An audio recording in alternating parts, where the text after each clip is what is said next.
আমার নবীর চারিত্রের সার্টিফিকেট আল্লাহ কোরআনে দিয়েছে। এরপরেও কিছু রাম আর বাম পশ্চিমাদের লাল কুত্তা আমার দেশে বসবাস করে আমার নবীকে গালি দেয়।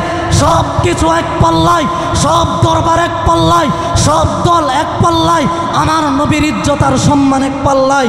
নবী নিয়ে কোনো বিরুদ্ধে কথা, কোনো লাল কুত্তাকে শাহজালালের পবিত্র বাংলায় আমরা কখনো ছাড় দিব না। জবান খুলে বলেন ঠিক কিনা? সব আমরা মানতে পারি, কিন্তু নবী নিয়ে আমাদের কোনো ভেদাভেদ আছে? জীবনের সে নবীকে ভালোবাসি না। একজন লোক নামাজ পড়ে না, জিজ্ঞাসা করুন, সেও রাসূলকে ভালোবাসে।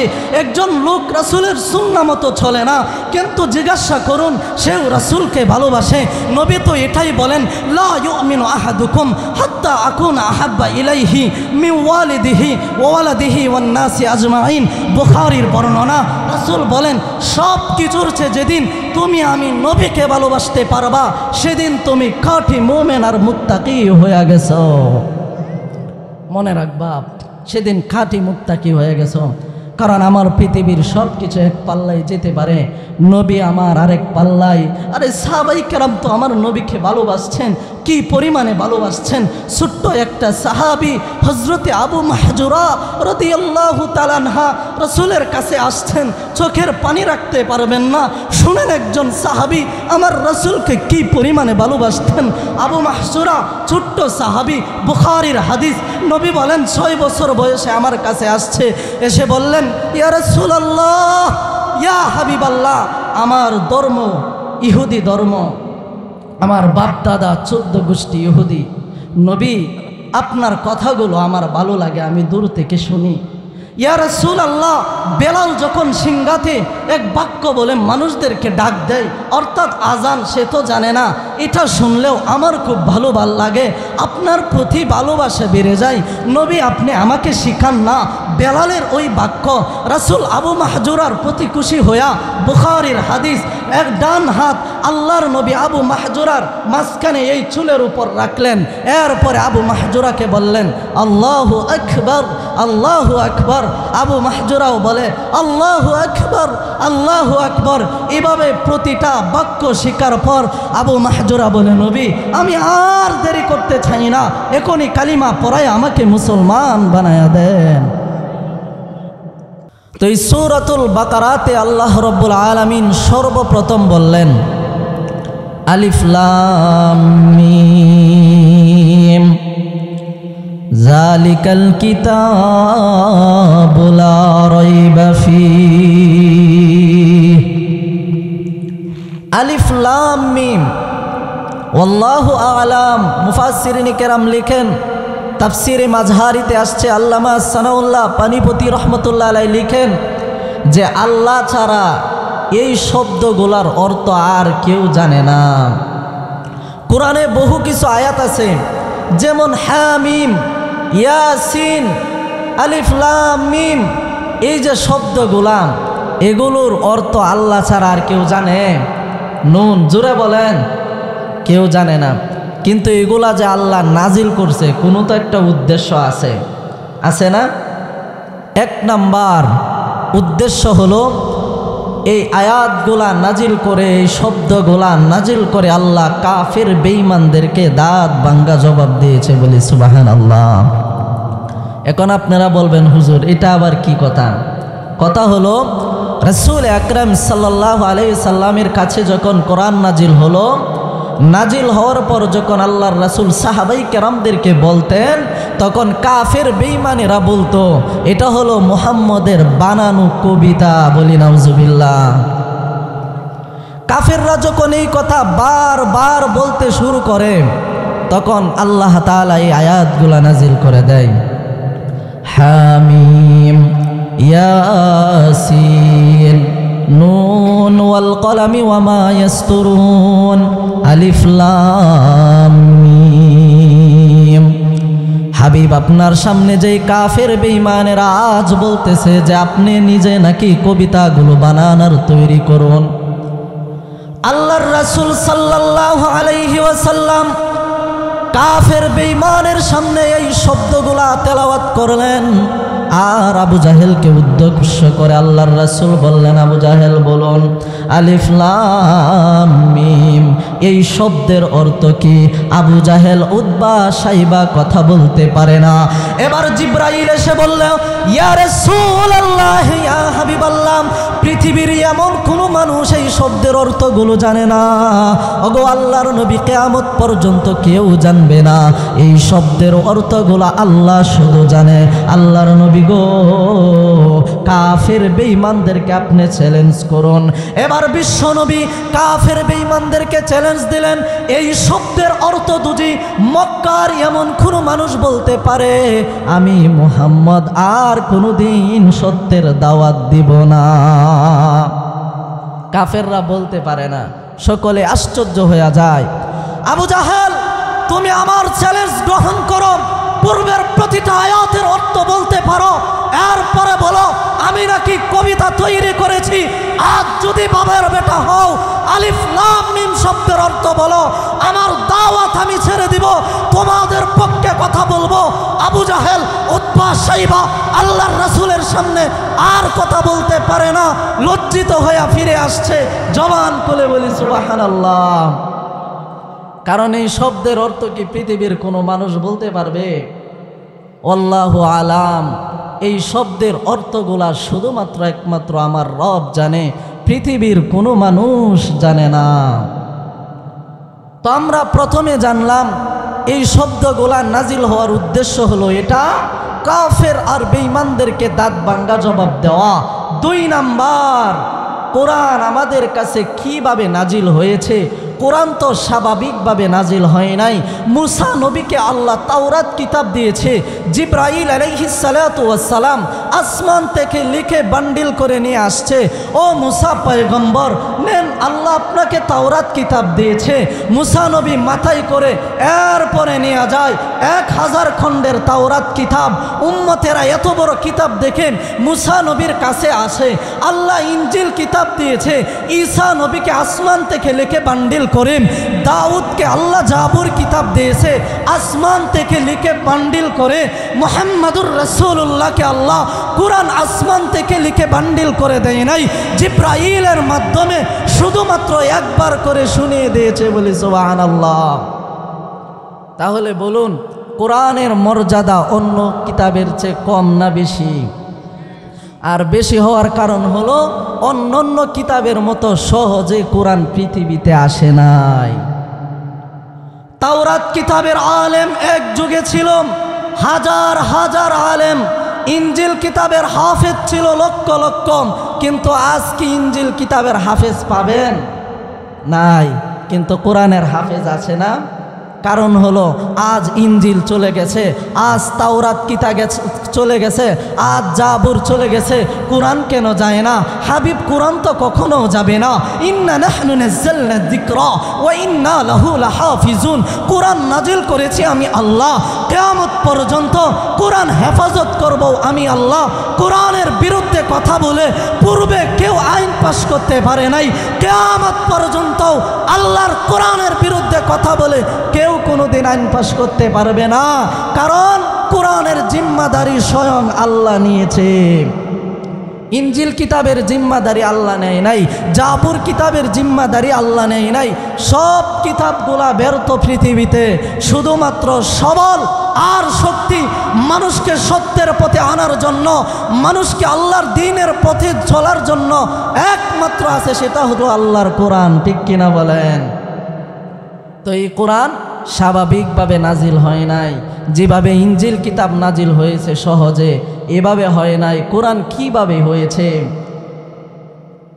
কোরআন নাজিল হয়েছে এমন অবস্থায় আম্মা জান আয়েশা সিদ্দিকা রাদিয়াল্লাহু তাআলা আনহা হাদিসের ভিতর বলেন, বুখারীর বর্ণনা, যে আল্লাহর রাসূলের কাছে কোরআন নাজিল হওয়ার পূর্বে রাসূলের অবস্থাটা এমন ছিল, পৃথিবীতে যে কাজগুলো আল্লাহর রাসূল করত রাসূলের ভালো লাগতো না।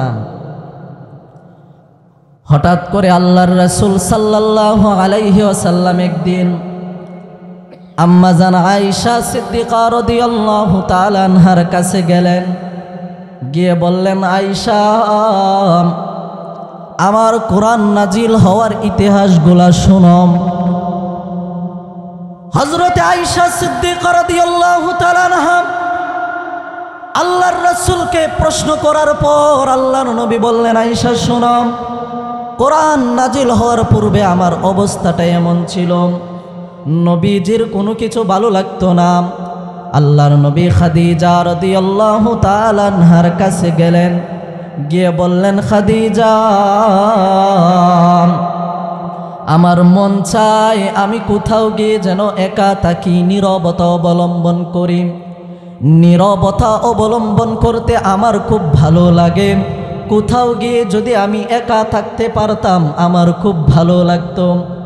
খাদিজা রাদিয়াল্লাহু তাআলা আনহা বললেন, নাম, হ্যাঁ হে আল্লাহর রাসূল, কোথাও গিয়ে যদি আপনার একা থাকতে ভালো লাগে তাহলে আপনি কোথাও গিয়ে একা থাকতে পারেন।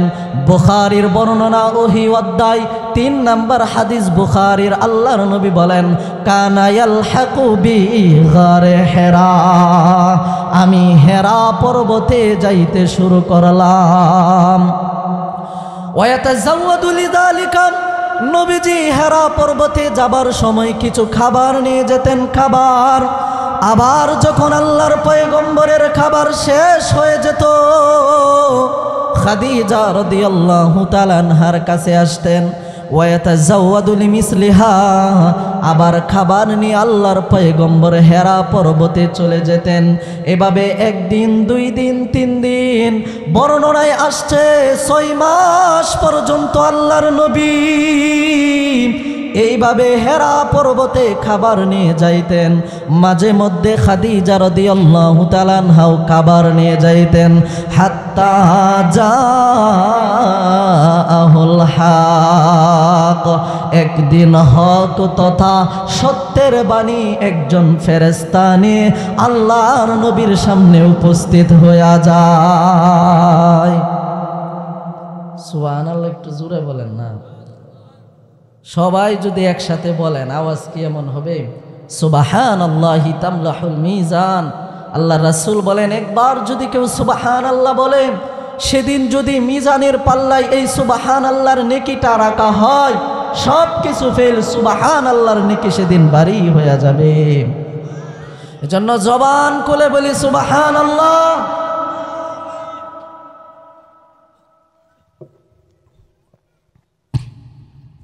রাসূল আকরাম সাল্লাল্লাহু আলাইহি সাল্লামের কাছে একজন ফেরেশতা নিয়ে হাজির হইলেন। জাআহুল মালাক, একজন ফেরেশতা সত্যের বাণী নিয়ে আল্লাহর নবীর সামনে হাজির হইলেন।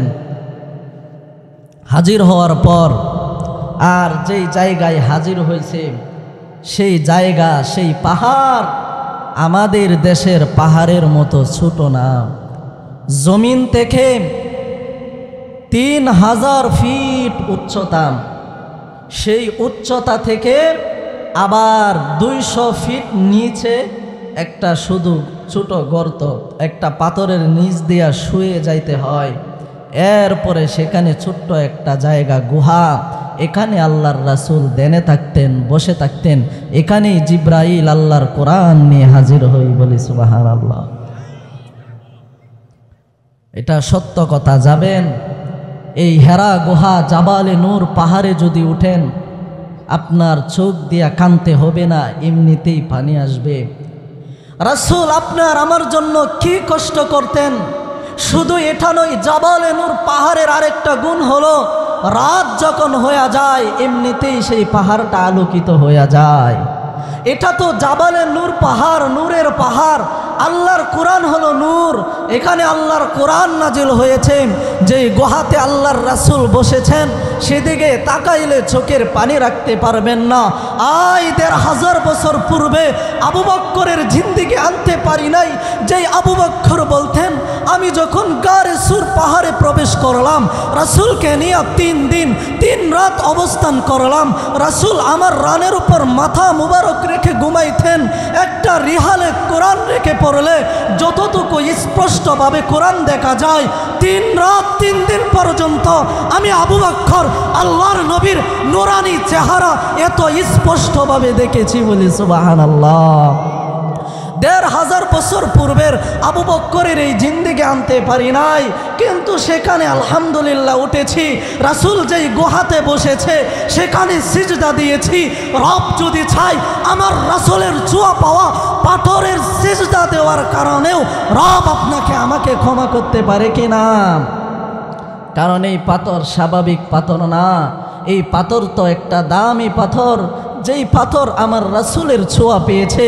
রাসূল বলেন যা আহুল মালাক, এখানে বসে থাকা অবস্থায় একজন ফেরেশতা আমার কাছে আসলেন, এসে বললেন ইকরা, আপনি পড়ুন। নবী বললেন মা আনা বিকরিইন, আমি পড়তে জানি না। রাসূল বলেন গত্তনি, এই কথা বলার পর আমাকে তার বুকের সাথে নিয়ে একটা চাপ দিল।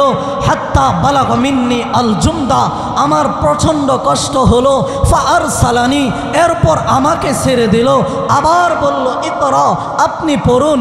আমি বললাম মা আনা বিকরিইন, আমি পড়তে জানি না। গত্তনি, আমাকে আবার তার বুকের সাথে নিয়ে চাপ দিল। হাত্তা বালাগ মিন্নি আল জুমদা ফাআরসালানি, আবার ছেড়ে দিল, আমার প্রচণ্ড কষ্ট হলো। তৃতীয়বারও আমাকে বলল ইকরা বিসমি রব্বিকাল্লাযী খালাক, পড়ুন আপনার ওই সত্তার নামে যিনি আপনাকে সৃষ্টি করেছেন, যিনি আপনার রিজিক দাতা, যিনি আপনাকে লালন পালন করেন। রাসূল বলেন আমার রবের কথা শোনার পর সূরা আলাকের 1 নম্বর আয়াত থেকে 5 নম্বর আয়াত পর্যন্ত তিলাওয়াত করে আমি জিবরাইলকে শুনিয়ে দেই।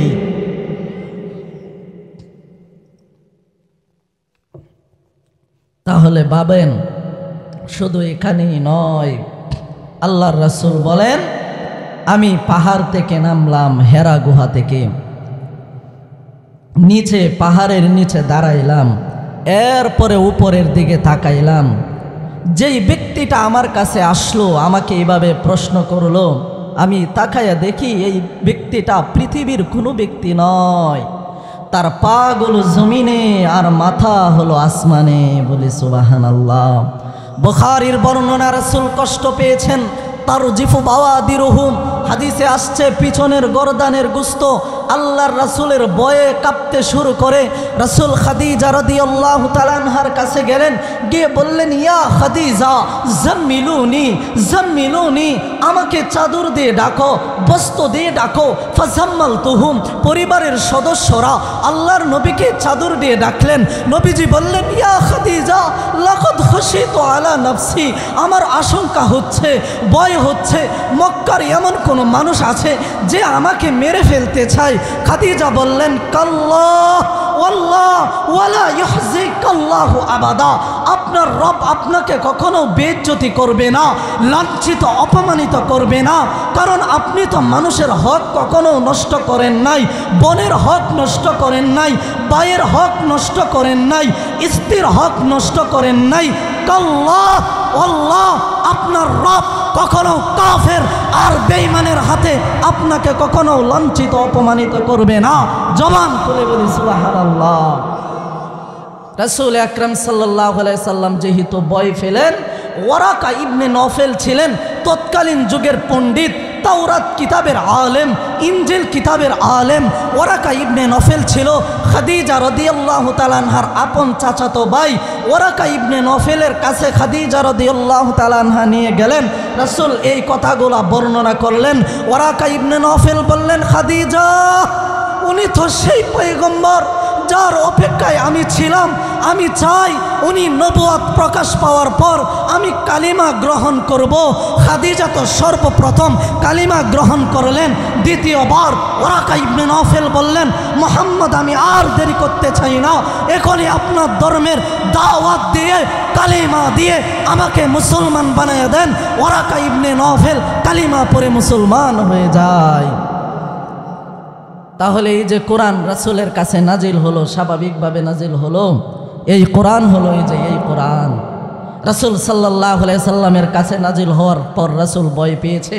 পূর্বের পয়গম্বরদের কাছে কিতাব নাজিল হয়েছে, পয়গম্বরগুলা ভয় পায় নাই, আনন্দে নিয়ে গেছে। আল্লাহ আমাকে কিতাব দিয়েছে, কি আনন্দ, সেটা নিয়ে উম্মতদেরকে দাওয়াত দেয়। কিন্তু রাসূলের কাছে কোরআন নাজিল হওয়ার পর রাসূল শুধু যে ভয় পায় শুধু এটা নয়, এই কোরআন নাজিল হওয়ার পর রাসূল বেশি বেশি তিলাওয়াত করতেন, ইকরা বিসমি রব্বিকাল্লাযী খলাক, ইকরা বিসমি রব্বিকাল্লাযী খলাক, ইয়াসিন ওয়াল কোরআনিল হাকীম। একটা একটা আয়াত নাজিল হয় আর রাসূল খালি বারবার তিলাওয়াত করে। কেন? রাসূল বলেন, আমাকে তো পূর্বের নবীদের মতো আল্লাহ আমাকে দেয় নাই, আমার অন্তরে ভয় ছিল, আল্লাহ আমাকে সিনাতে দিয়েছে। আমি যদি বেশি বেশি তিলাওয়াত না করি ভুলে যাব, আর আমি যদি একটা আয়াত একটা শব্দ ভুলে যাই আমার উম্মত একটা শব্দ থেকে বঞ্চিত হবে। এই জন্য রাসূল বেশি বেশি তিলাওয়াত করতেন। আর এই তিলাওয়াত করার সময়েই ওই আয়াত নাজিল হয়, ইন্না নাহনু নাযালনা যিকরা ওয়া ইন্না লাহু লাহাফিজুন। হাবিবি, এত পেরেশান হবেন না, এত ক্লান্ত হবেন না। কোরআন নাজিল আমি আল্লাহ করেছি, কিয়ামত পর্যন্ত এটা হেফাজতও করব আমি আল্লাহ। বলি সুবহানাল্লাহ। রাসূল সাল্লাল্লাহু আলাইহি সাল্লামের কাছে কোরআন নাজিল হলো, এত কষ্টভাবে আল্লাহর রাসূল কোরআন নাজিল পাওয়ার পর আপনার আমার জন্য রেখে যায়। কেন? শিক্ষা করার জন্য না। কিন্তু আমরা পড়ি, বছরের পর বছর ঘরের মধ্যে পড়ে থাকে, সর্বশেষ এটার জায়গা কোথায়? মসজিদ। কোরআন ঘরে পুরান হয়ে গেছে, মসজিদে রেখে আসো। কেন মনটা চায় না এই কোরআনটাকে মুছেন, ভালোবাসেন? খায়রুকুম মান তাআল্লামাল কুরআন ওয়া আল্লামা। কোরআন পড়নেওয়ালা ব্যক্তিও দামি, কোরআন শিখনেওয়ালা ব্যক্তিও দামি, কোরআন ভালোবাসা কোরআনকে দেনেওয়ালা ব্যক্তিও দামি। রাসূল বলেন, এত দামি পৃথিবীর মধ্যে তাদের চেয়ে দামি মানুষ পৃথিবীতে আর কেউ হতেই পারে না। পড়তে পারেন না তো কি হয়েছে? ভালোবাসেন কোরআনকে। শিখতে পারেন নাই তো কি হয়েছে? বুকের মধ্যে নিয়ে তো একবার চুমা খাইতে পারেন, লজ্জা করে। বুকের মধ্যে চুমা খাইলে লজ্জা করে। সর্বশেষ জায়গা মসজিদে ফেলে রাখো, মসজিদের সর্বশেষ ফতোয়া, এটাকে পুড়ে ফেলো, না হয় নদীতে ফেলে রাখো। আজ একটা কোরআন নষ্ট হয়ে যায় কেন? রাসূলের যুগে সাহাবায়ে কেরাম লিখে লিখে রেখেছে। আজও মদিনায় জাদুঘরে যান, সাহাবায়ে কেরামের লেখা কোরআন এখনো আছে, নষ্ট হয় না। 5 বছর পূর্বের কোরআন 5 বছর পর নষ্ট হয় কেন? মানুষ যত্ন করে না। সাহাবায়ে কেরামের বুকে তাজা রক্ত দিয়ে হলেও আল্লাহর কোরআনকে হেফাজত করেছে। এই জন্য আজও সংরক্ষণ আছে সাহাবায়ে কেরামের লেখা কোরআন। কোরআন এত কষ্ট করে আল্লাহ তাআলা আপনার আমার জন্য দিছে রাসূলের কাছে, কেন? মানার জন্য।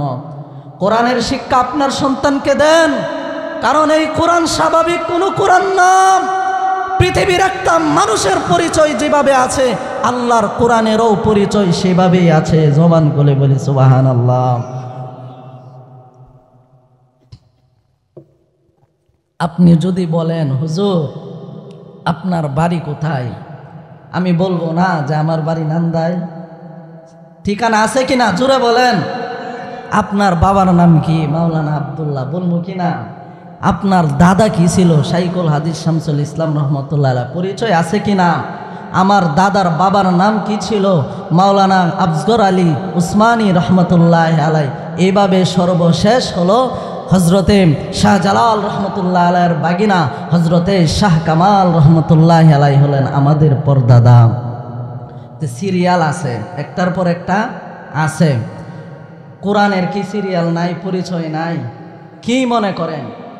আপনি কোরআনকে প্রশ্ন করেন, কোরআন তোমার বাড়ি কোন? আমি জানতে চাই, আমি তোমার ঠিকানা সর্বপ্রথম জানতে চাই। কোরআন বলে ফি লাউহি মাহফুজ, আমার বাড়ি হলো লৌহে মাহফুজ, সেখানে আমি সংরক্ষিত ছিলাম। ও কোরআন তোমার নাম কি? কোরআন বলে বল হুয়া কুরআনুল মাজিদ, আমার নাম হলো কুরআনুল মাজিদ। আপনি কোরআনকে প্রশ্ন করুন, কোরআন তুমি যে পৃথিবীতে আসছো কার মাধ্যমে আসছো? কোরআন বলে নাযালা বিহির রূহুল আমিন, রূহুল আমিন জিব্রাইল আমাকে নিয়ে এসেছে।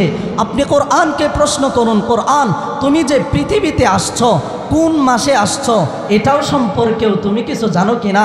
কোরআন বলে নাম হ্যাঁ, শাহরু রমাদান আল্লাযী উনজিলা ফীহিল কুরআন, রমাদান মাসে আমি নাজিল হয়েছি। আপনি কোরআনকে প্রশ্ন করুন, কোরআন তুমি যে পৃথিবীতে আসছো রাতে না দিনে, কোন সময় আসছো? কোরআন বলে ইন্না আনজালনাহু ফী লাইলাতিল কদর, পবিত্র লাইলাতুল কদরের রাতে আমি এসেছি, জবান করে বলি সুবহানাল্লাহ। আপনি কোরআনকে প্রশ্ন করুন, কোরআন তুমি যে আসলা কার উপর তুমি নাজিল হয়েছ?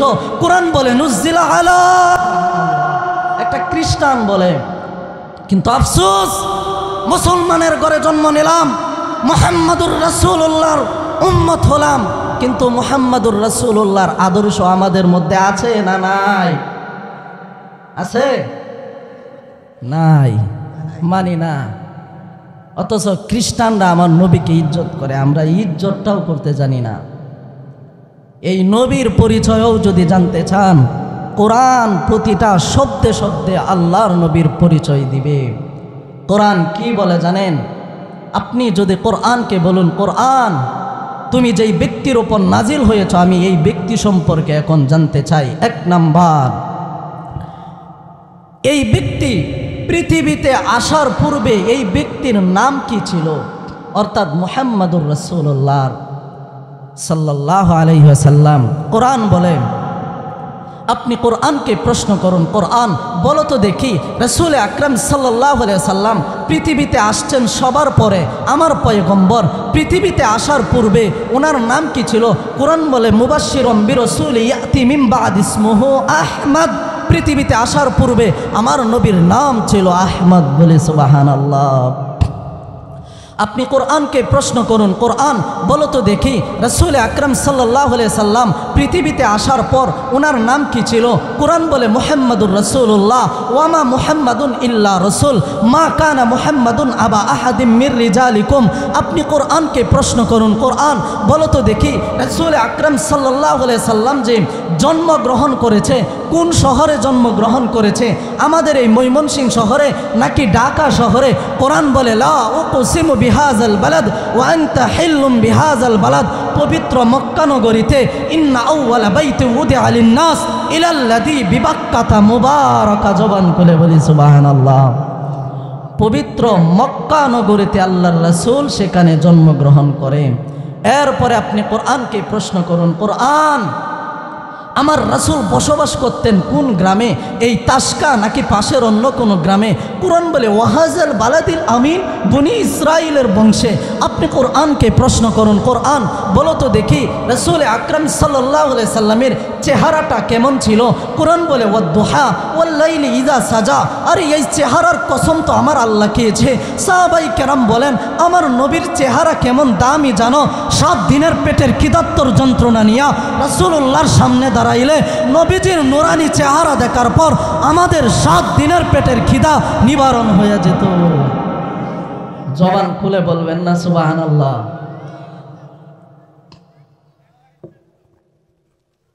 আপনি কোরআনকে প্রশ্ন করুন, কোরআন বলো তো দেখি রাসূল আকরাম সাল্লাল্লাহু আলাইহি সাল্লামের চক্ষু মুবারকগুলা কেমন ছিল? কোরআন বলে ওয়ালিসানা ওয়াশাবাতাইন আলাম নাজআল লাহু আইনাইন। আপনি কোরআনকে প্রশ্ন করুন, কোরআন বলো তো দেখি রাসূল আকরাম সাল্লাল্লাহু আলাইহি সাল্লামের কথাবার্তাটা কেমন ছিল? কোরআন বলে ওয়ামা ইয়ানতিকু আনিল হাওয়া ইন হুয়া ইল্লা ওয়াহয়ুহা। আল্লাহ যা চায় রাসূল তা বলেন। আপনি কোরআনকে প্রশ্ন করুন, কোরআন বলো তো দেখি রাসূল আকরাম সাল্লাল্লাহু আলাইহি সাল্লামের সিনা সম্পর্কেও তুমি কিছু জানো নাকি? কোরআন বলে আলাম নাশরাহ লাকা সাদরাক, পবিত্র একটা সিনা। আপনি কোরআনকে প্রশ্ন করুন, কোরআন বলো তো দেখি রাসূল আকরাম সাল্লাল্লাহু আলাইহি সাল্লামের ডান হাত সম্পর্কেও তুমি কিছু জানো নাকি? কোরআন বলে ওয়ামা রমাইতা ইজ রমাইতা ওয়ালাকিন্নাল্লাহ রমা। আপনি কোরআনকে প্রশ্ন করুন, কোরআন বলো তো দেখি রাসূল আকরাম সাল্লাল্লাহু আলাইহি সাল্লামের বাম হাত সম্পর্কেও তুমি কিছু জানো নাকি? কোরআন বলে ইয়াদুল্লাহি ফাওকা আইদিহিম। নুরুদ্দিন জঙ্গি বলে সাহাবায়ে কেরামের পরে আল্লাহর নবীকে কোনো তাবেঈ স্বচক্ষে দেখে নাই। সর্বপ্রথম গুহাতে যখন আমি প্রবেশ করলাম আল্লাহর নবীর বাম হাত বাহির হয়ে আছে। নবীজির বাম হাতের নূরের আলোয় 2 কিলোমিটারের গুহা আলোকিত হয়ে যায়। ইয়াদুল্লাহি ফাওকা আইদিহিম। আপনি কোরআনকে প্রশ্ন করুন, কোরআন আমার নবীর চলাফেরাটা কেমন ছিল? কোরআন বলে কুল সিরু ফিল আরদ। আমার নবী যেই রাস্তা দিয়ে একদিন হেঁটে যাইতো 7 দিন পর 40 দিন পরেও যদি কোনো কাফের আর বেঈমান এই রাস্তা দিয়ে হেঁটে যাইতো, নবীজির এই গানটা শুনে বুঝতে পারতো আব্দুল্লাহর এতিম সন্তান মুহাম্মদ ছাড়া এই রাস্তা দিয়ে আর কেউ যায় নাই। উনি সেই পয়গম্বর। শুধু এটা নয়, আপনি সর্বশেষ কোরআনকে প্রশ্ন করুন, কোরআন আমি জানতে চাই আমার রাসূলের চরিত্রটা কেমন ছিল।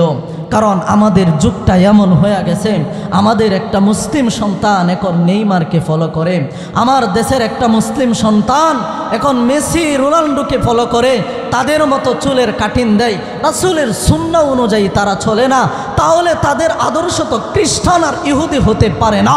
আল মারউ মাআ মান আহাব্বা, রাসূল বলেন তোমার আদর্শ যদি ইহুদি আর খ্রিস্টানদেরকে বানিয়ে নাও, হাসরের ময়দানে তোমার হাসর হবে ইহুদি আর খ্রিস্টানের সাথে। এটাই চূড়ান্ত রাসূলের সিদ্ধান্ত।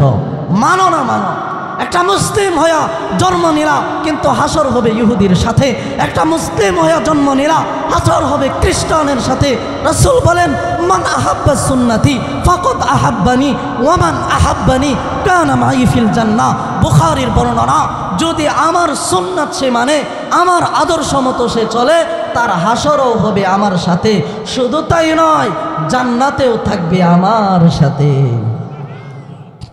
আর যদি খ্রিস্টানের সন্তানকে ফলো করে, তাহলে খ্রিস্টানের সাথে হবে আল মারউ মাআ মান আহাব্বা। বুখারীর হাদিস, করার কিছু নাই, রাসূলের চূড়ান্ত সিদ্ধান্ত। এই জন্য আমি বলি, আপনি মুসলিম, আপনার কাছে শরীয়ত ভালো লাগে না, আল্লাহর কোরআনের বিধান, চুপ থাকেন। আল্লাহর রাসূলের সুন্নাহ ভালো লাগে না, চুপ থাকেন। কিন্তু কখনো ইহুদি খ্রিস্টানদেরকে আইডল বানাবেন না, সাবধান।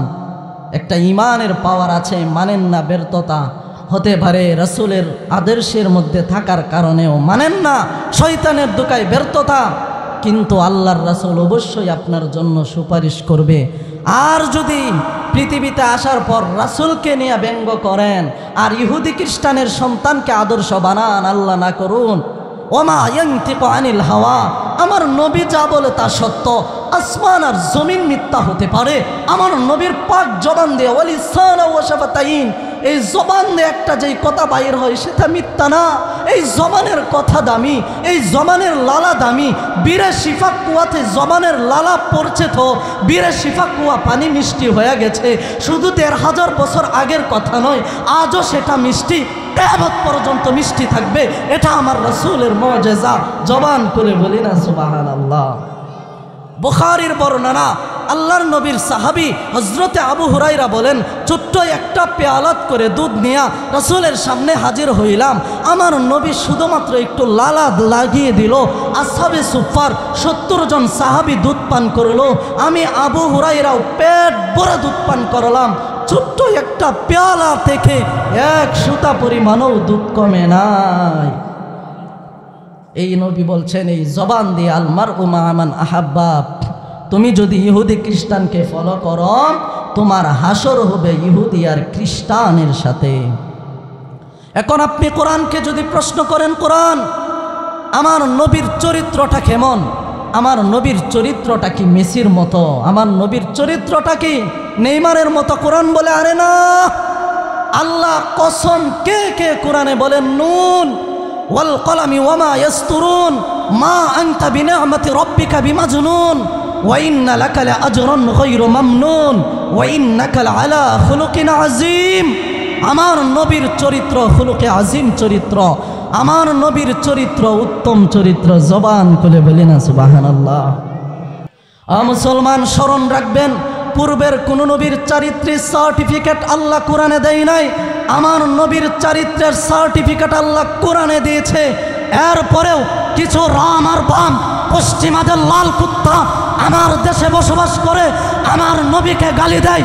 সব কিছু এক পাল্লায়, সব দরবার এক পাল্লায়, সব দল এক পাল্লায়, আমার নবীর ইজ্জত আর সম্মান এক পাল্লায়। নবী নিয়ে কোনো বিরুদ্ধে কথা, কোনো লাল কুত্তাকে শাহজালালের পবিত্র বাংলায় আমরা কখনো ছাড় দিব না। জবান খুলে বলেন ঠিক কিনা? সব আমরা মানতে পারি, কিন্তু নবী নিয়ে আমাদের কোনো ভেদাভেদ আছে? জীবনের সে নবীকে ভালোবাসি না। একজন লোক নামাজ পড়ে না, জিজ্ঞাসা করুন সেও রাসূলকে ভালোবাসে। একজন লোক রাসূলের সুন্নাহ মতো চলে না, কিন্তু জিজ্ঞাসা করুন সেও রাসূলকে ভালোবাসে। নবী তো এটাই বলেন, লা ইউমিনু আহাদুকুম হাত্তা আকুনা আহাব্বা ইলাইহি মিন ওয়ালিদিহি ওয়া ওয়ালাদিহি ওয়ান নাসি আজমাইন। বুখারীর বর্ণনা, রাসূল বলেন সব কিছুর চেয়ে যেদিন তুমি আমি নবীকে ভালোবাসতে পারবা, সেদিন তুমি খাঁটি মুমিন আর মুত্তাকি হয়ে গেছো। মনে রাখবা, সেদিন খাঁটি মুত্তাকি হয়ে গেছো। কারণ আমার পৃথিবীর সব কিছু এক পাল্লায় যেতে পারে, নবী আমার আরেক পাল্লায়। আরে সাহাবাই কেরাম তো আমার নবীকে ভালোবাসছেন, কি পরিমাণে ভালোবাসছেন। ছোট্ট একটা সাহাবী হজরতে আবু মাহজুরা রাদিয়াল্লাহু তাআলা আনহা রাসূলের কাছে আসছেন, চোখের পানি রাখতে পারবেন না। শুনেন একজন সাহাবী আমার রাসূলকে কি পরিমাণে ভালোবাসতেন। আবু মাহজুরা ছোট্ট সাহাবী, বুখারীর হাদিস। নবী বলেন 6 বছর বয়সে আমার কাছে আসছে, এসে বললেন, ইয়া রাসূলুল্লাহ, ইয়া হাবিবাল্লাহ, আমার ধর্ম ইহুদি ধর্ম, আমার বাপ দাদা 14 গোষ্ঠী ইহুদি। নবী, আপনার কথাগুলো আমার ভালো লাগে, আমি দূর থেকে শুনি। ইয়া রাসূলুল্লাহ, বেলাল যখন সিংহাতে এক বাক্য বলে মানুষদেরকে ডাক দেয়, অর্থাৎ আজান, সে তো জানে না, এটা শুনলেও আমার খুব ভালো লাগে, আপনার প্রতি ভালোবাসা বেড়ে যায়। নবী, আপনি আমাকে শিখান না। বেলালের ওই বাক্য রাসূল আবু মাহজুরার প্রতি খুশি হইয়া, বুখারীর হাদিস, এক ডান হাত আল্লাহর নবী আবু মাহজুরার মাঝখানে এই চুলের উপর রাখলেন। এরপরে আবু মাহজুরাকে বললেন, আল্লাহু আকবার, আল্লাহু আকবার। আবু মাহজুরাও বলে, আল্লাহু আকবার, আল্লাহু আকবার। এভাবে প্রতিটা বাক্য শিকার পর আবু মাহজুরা বলে, নবী, আমি আর দেরি করতে চাই না, এখনই কালিমা পড়ায় আমাকে মুসলমান বানায়া দেন। শুধু এখানেই নয়, আবু মাহজুরা ইসলাম গ্রহণ করল, ইসলামের উপর অটল হলো, বড় হয়ে গেছে, অনেক বড় একজন যোদ্ধা সাহাবী হয়ে গেল সাইয়্যিদিনা আবু মাহজুরা রাদিয়াল্লাহু তাআলা আনহু। রাসূলের ওয়াফাতের পর সাহাবাই কেরাম আবু মাহজুরাকে একদিন প্রশ্ন করে, ও আবু মাহজুরা, তোমার পিছনের চুল কাটো, ডান পাশের চুল কাটো, বাম পাশের চুল কাটো, কিন্তু সামনের চুলগুলা কেন কাটো না?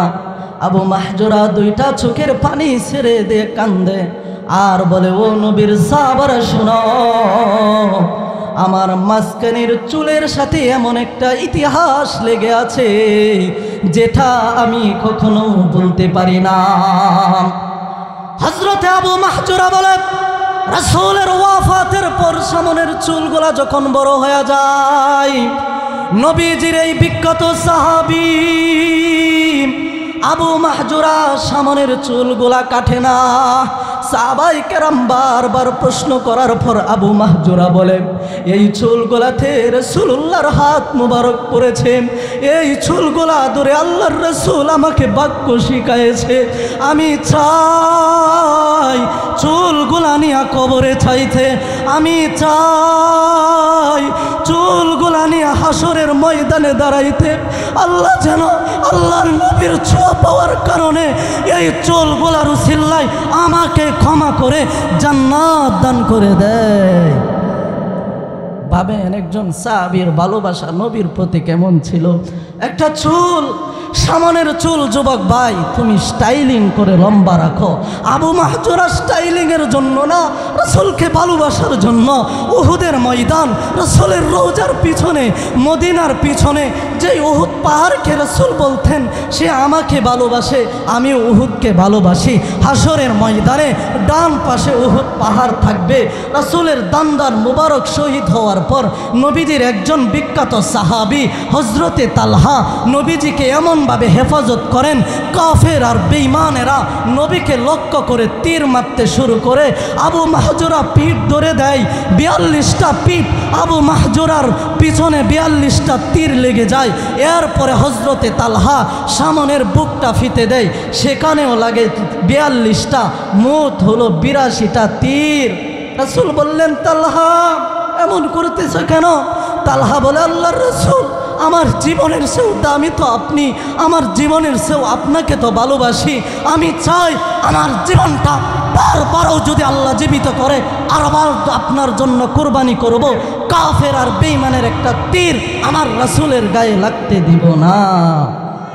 এখানেই নয়, কিছুক্ষণ পর রাসূল সাল্লাল্লাহু আলাইহি সাল্লাম তাকায়া দেখে একজন মহিলা সাহাবা রাসূলকে লক্ষ্য করে আসতেছে। দুইটা সন্তান নিয়ে, 6 বছরের দুইটা সন্তানকে লক্ষ্য করে বলে, ও সন্তান, আজকে তোমাদের দিন। রাসূলকে তোমাদের পিঠ ব্যবহার করে আল্লাহর নবীকে হেফাজত করো। কাফের আর বেঈমানের তীর যেন আমার রাসূলের গায়ে লাগতে না পারে। রাসূলের গায়ে যদি লাগে আমি মা হইয়া 1 ফোঁটা দুধের দাবি তোমাদের কখনো ছাড়ব না। আর যদি আল্লাহর রাসূলকে তোমরা হেফাজত করতে পারো, আমি মায়ের দুধের দাবি তোমাদের উপর নাই। একজন মহিলা রাসূলকে ভালোবাসে। আজ তাকায়া দেখেন রাসূলকে কি পরিমাণে মহিলারা ভালোবাসে নাই। যদি থাকতো পর্দা করতো, যদি থাকতো নামাজ পড়তো, যদি থাকতো রাসূলের সুন্নাহ মানতো।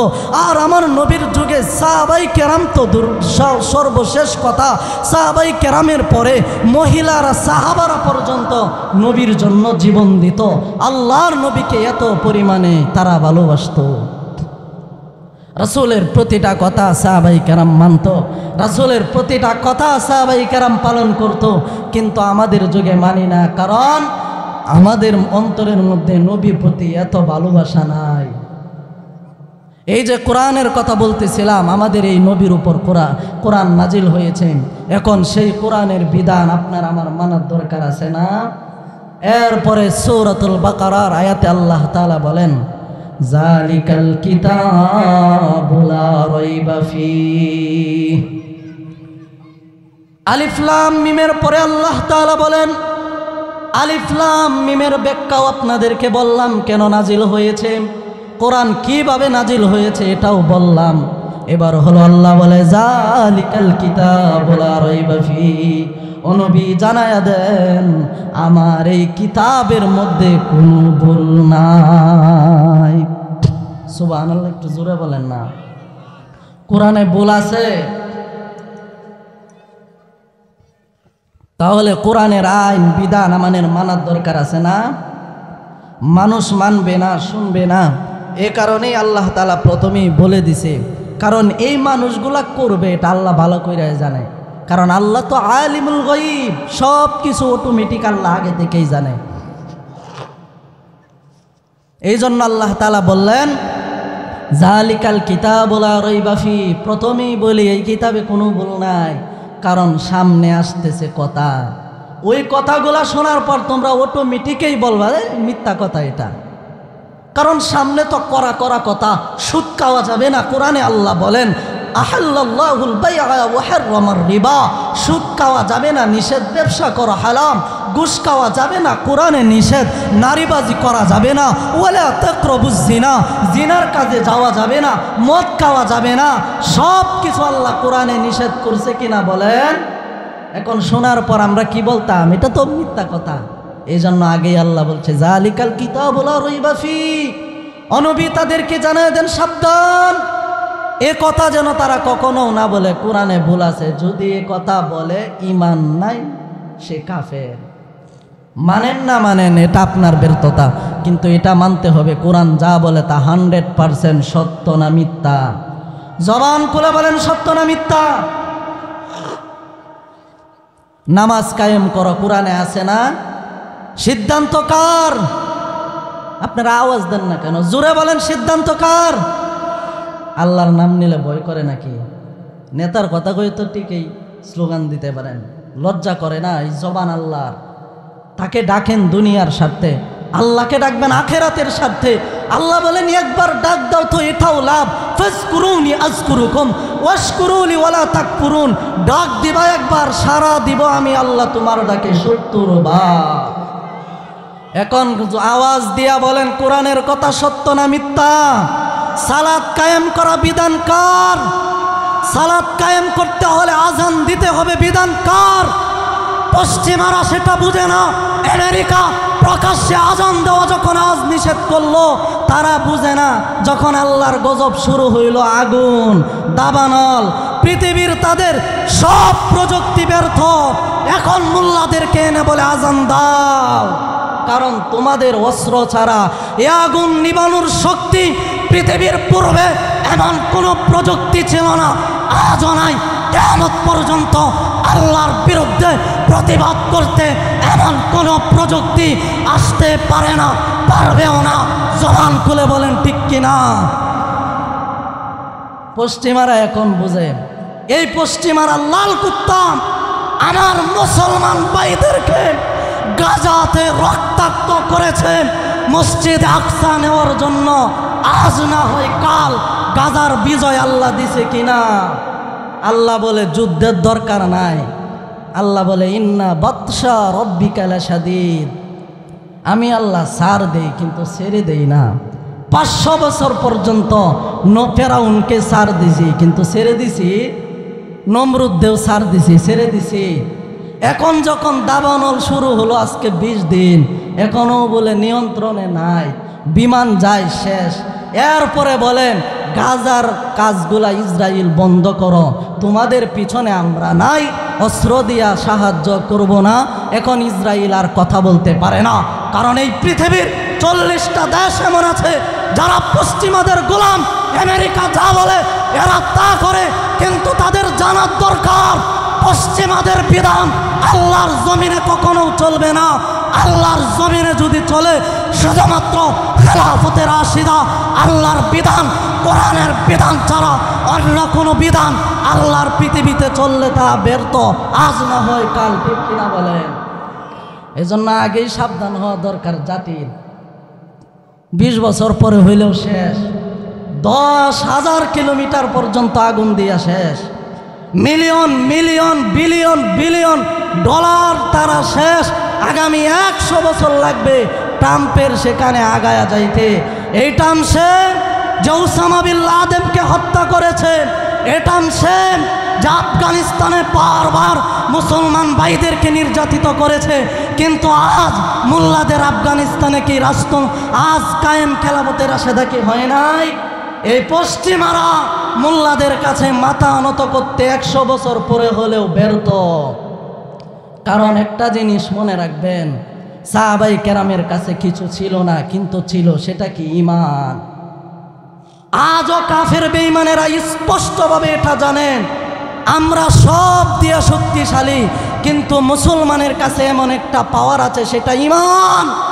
যে আল্লাহর নামের ধ্বনিতে শাহজালাল রহমতুল্লাহ আলাই গোরবিগন্ধর মাটি, রাজপ্রাসাদ মাটির সাথে মিশিয়ে দিয়েছে, সেই ঈমান মুসলমান ঈমানদার আজও আছে। আল্লাহর নাম নিলেই সব ধ্বংস, ঠিক কিনা বলে? মুসলমানের বুলেটের দরকার নাই। এই জন্য ঈমানটা আনেন, এমনভাবে ঈমান আনেন কাফেরদের সাথে যেন আমাদের লাঞ্ছিত অপমানিত না হয়। আমাদের চেহারা দেখলেই যেন কাফেররা ভয় পায়। হযরতে উমর ইবনুল খাত্তাবের শুধুমাত্র চেহারা দেখার পর রোমের সম্রাট বলে, উমর তোমার সাথে যুদ্ধে আমি যাব না, আমি রোম নিয়ে থাকি, তুমি মদিনা আর মিশর নিয়ে থাকো। শুধু চেহারা দেখে বলছে। কেন? ইনি তো সেই উমর যিনি শুধুমাত্র চিঠি লিখে দিলেই নীল নদীতে ফেলে দেয় তো পানি। ইনি তো সেই উমর, মদিনাতে ভূমিকম্প উমর লাঠি দিয়া বাড়ি দেয়, এই মাটি, এই ভূমিকম্প সাবধান, তুমি কি জানো না এই মাটিতে শুয়ে আছে রাসূলুল্লাহ? উমর মাটিতে বাড়ি দিতে দেরি, ভূমিকম্প থামতে দেরি হয় না। শুধু ১৫০০ বছর আগে নয়, কিয়ামত পর্যন্ত মদিনাতে আর কোনোদিন ভূমিকম্প হবে না। ইনি সেই উমর, যেই উমরের কথা মতো আল্লাহ এই কোরআনের আয়াত নাজিল করেছে, মিজাজে ওহী বলা হয়। উনি সেই উমর। আজও কাফের আর বেঈমানেরা আমাদের উমরের কথা বলেন। মুসলিম জাতি এক উমর পেয়েছে, আরেক উমর পেলে সারা পৃথিবী মুসলিম জাতি এভাবে শাসন করত, আমরা কথা বলতে পারতাম না। সেই উমর। আজকে দামেস্কের দিকে তাকান, মসজিদে সুমাইয়া ফাতেমা, মসজিদে সুমাইয়া, সেখানে একটা মসজিদ আছে দামেস্কে। 40 বছর পর্যন্ত এখানে আজান দেওয়া নিষেধ ছিল, তালাবদ্ধ ছিল। 40 বছর পর স্বাধীন হয়েছে না? জোরে বলেন। এই মসজিদের ইতিহাস আছে। পৃথিবী কিয়ামত হওয়ার 40 বছর পূর্বে হযরতে ঈসা আলাইহিস সালাতু ওয়াস সালাম আসবেন। আমার রাসূল সাল্লাল্লাহু আলাইহি সাল্লাম শুয়ে আছেন রওজাতে, প্রথম যখন ঢুকবেন এখানে, এরপরে হযরতে আবু বকর, এরপরে হযরতে ওমর, এখানে একটু জায়গা খালি আছে। হযরতে ঈসা আসবে, ওফাত হবে রাসূলের পাশে, এখানে হযরতে ঈসাকে দাফন করা হবে। ঈসা আলাইহিস সালাতু ওয়াস সালাম আসবেন এই সুমাইয়া মসজিদে। হযরতে ইমাম মাহদি আসবেন সুমাইয়া মসজিদে। বুখারীর বর্ণনা, রাসূল বলেন ঈসা হবেন ইমাম, ইমাম মাহদি হবেন মুক্তাদি। আরেক হাদিসের বর্ণনা, ইমাম মাহদি হবে ইমাম আর ঈসা হবেন মুক্তাদি। লুত নামক একটা জায়গা আছে যেখানে ইসরায়েল একটা রাজপ্রাসাদ অনেক বড় তৈরি করেছে। এটা তৈরি করার কারণ হলো ইসরায়েলদের, যারা গাজার মুসলমানদেরকে মারে, এই ইহুদিরা, এই ইসরায়েলদের কথা হলো যখন ইমাম মাহদি আসবে, ঈসা আসবে, তখন তাদের দাজ্জালও আসবে। দাজ্জাল সেখানে গিয়ে আশ্রয় নিবে, এজন্য তারা রাজপ্রাসাদ বানাইছে। এই জায়গাতে ইমাম মাহদি দাজ্জালকে হত্যা করবে। এরপরে 7 বছর ঈসা আলাইহিস সালাম দেশ শাসন করবে।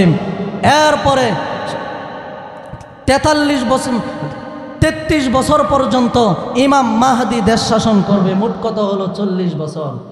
এরপরে আস্তে আস্তে ঈমান চলে যাবে, এরপরে কিয়ামত গঠিত হয়ে যাবে। তাহলে ভাবুন, আমাদেরকে আল্লাহ কোরআন দিয়েছে, কোরআনের প্রতিটা বিধান আপনার আমার মানতে হবে, কোরআনের প্রতিটা কথা মানতে হবে। কাফের বেঈমানদেরকে আপনার আমার আপন বন্ধু কখনো নেওয়া যাবে না। হাত্তা তাত্তাবিআ মিল্লাতাহুম, আল্লাহ কোরআনে বলেন তাদেরকে তোমরা কখনো বন্ধু বানায়ো না। মুসলমানের বন্ধু কাফের কখনো হতে পারে, কখনো হতে পারে না। আপনি মনে করবেন সে বন্ধু, কিন্তু আসলে না। মুসলমানের সাথে ওদের মিশার কারণ হলো ওরা দেখে মুসলমানের দুর্বলতা কোথায়, এই জন্য তারা মিশে। কিন্তু কাফেররা কখনো আমাদের বন্ধু না, বন্ধু বানানোও যাবে না। হিন্দুদের পূজায় যাওয়া যাবে না, হিন্দু ছেলের সাথে সম্পর্ক বন্ধুত্ব করা যাবে না। আলমার উমা না আব্বা, মুসলমানের সন্তান যুবক ভাইয়েরা মনে রাখবেন, হাসর হবে তার সাথে। তারা আপনার আমার বন্ধু কখনো হতে পারে। তো পরে বলছিলাম, আল্লাহ তাআলা সূরাতুল বাকারায় বলেন জালিকাল কিতাবু লা রাইবা ফি, এই কিতাবে কোনো ভুল নাই। 2 নম্বর আয়াতে আল্লাহ তাআলা বলেন হুদাল লিল মুত্তাকিন, এই কোরআনটা আমি মানুষদের উপর দিয়েছি কোরআন মুত্তাকিনদের পথ প্রদর্শক হিসেবে। মুত্তাকিনদেরকে কোরআন সত্যের পথ দেখাবে। এখন মুত্তাকিনদের কথা আল্লাহ কেন বলছেন? বলার কারণ হলো মুত্তাকিন ছাড়া কোরআনের বিধান সবাই কি মানবে? মানবে না। মুত্তাকি ছাড়া কোরআনের আইন সবাই কি মানবে? মানবে না। এ কারণে আল্লাহ তাআলা বলেন হুদাল্লিল মুত্তাকিন, এই কোরআন শুধুমাত্র মুত্তাকিনদের জন্য পথ প্রদর্শক হিসেবে আমি আল্লাহ দিয়েছি। বলি না সুবহানাল্লাহ। হাসরের ময়দানে আপনার আমার দাঁড়াইতে হবে, কোরআনে আছে না নাই? কিন্তু আমরা মানি, আল্লাহর কাছে দাঁড়াইতে হবে। সূরাতুল বাকারায় আল্লাহ তাআলা বলেন ওয়াত্তাকু ইয়াওমান তুরজাউনা ফীহি ইলাল্লাহ সুম্মা তুওয়াফা কুল্লু নাফসিম মা কাসাবাত ওয়া হুম লা ইউজলামুন। ওই দিনকে ভয় করো বান্দা, ওই দিনকে ভয় করো যেদিন তোমার আমি আল্লাহর কাছে ফিরে আসতে হবে, আমি আল্লাহর কাছে তোমার দাঁড়াইতে হবে, আমি আল্লাহর কাছে সেদিন তোমার হিসাব দিতে হবে। সেদিন একদল মানুষকে আমি আল্লাহ জান্নাত দিব, আরেক দল মানুষকে আমি আল্লাহ জাহান্নাম দিব। যে সেদিন যেই মানুষগুলাকে আমি আল্লাহ জান্নাত দিব, মনে করবা না ভালোবেসে জান্নাত দিছি। সেদিন রব্বে কারীম যে যেই মানুষগুলাকে জাহান্নাম দেবে আল্লাহ বলেন মনে করবা না তাদেরকে আমি আল্লাহ ঘৃণা করে জাহান্নাম দিছি না। কামা তাদিনু তুদানু, প্রতিটা মানুষ নিজের কর্ম অনুযায়ী সেদিন ফল ভোগ করবে, নিজের কর্ম অনুযায়ী ফল ভোগ করবেন। মিনহা খালাকনাকুম ওয়া ফিহা নুঈদুকুম ওয়া মিনহা নুখরিজুকুম তারাতান উখরা। আল্লাহ কি বললেন কোরআনে? কোনো সন্দেহ নাই, মিথ্যা না। আমি আল্লাহ তোমাকে মাটি থেকে সৃষ্টি করেছি, আবার মাটির ঘরে ঘুম পাড়ায়া দিবে। আবার ইসরাফিল আলাইহিস সালাতু ওয়াস সালাম যেদিন ফুৎকার দেবে, মাটি থেকে মানুষ দাঁড়ায়া যাবে আর বলবে ইয়া নাফসি ইয়া নাফসি। আল্লাহর সামনে দাঁড়ায়া মানুষ হিসাব দিবে। আজ হাজার হাজার কিলোমিটার দূরত্বে সূর্যের মুখ জমিনের মাত্র ফিট।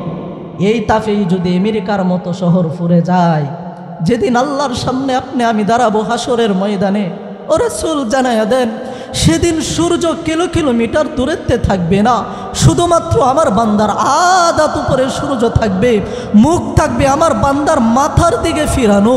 বান্দার অবস্থাটা কেমন হবে? বাতের মারের মতো মাথার মস্তক গোলা গলে জমিনে পড়ে যাবে, জমিন তো জমিন থাকবে না, সূর্যের তাপে তামায় রূপান্তর হয়ে যাবে।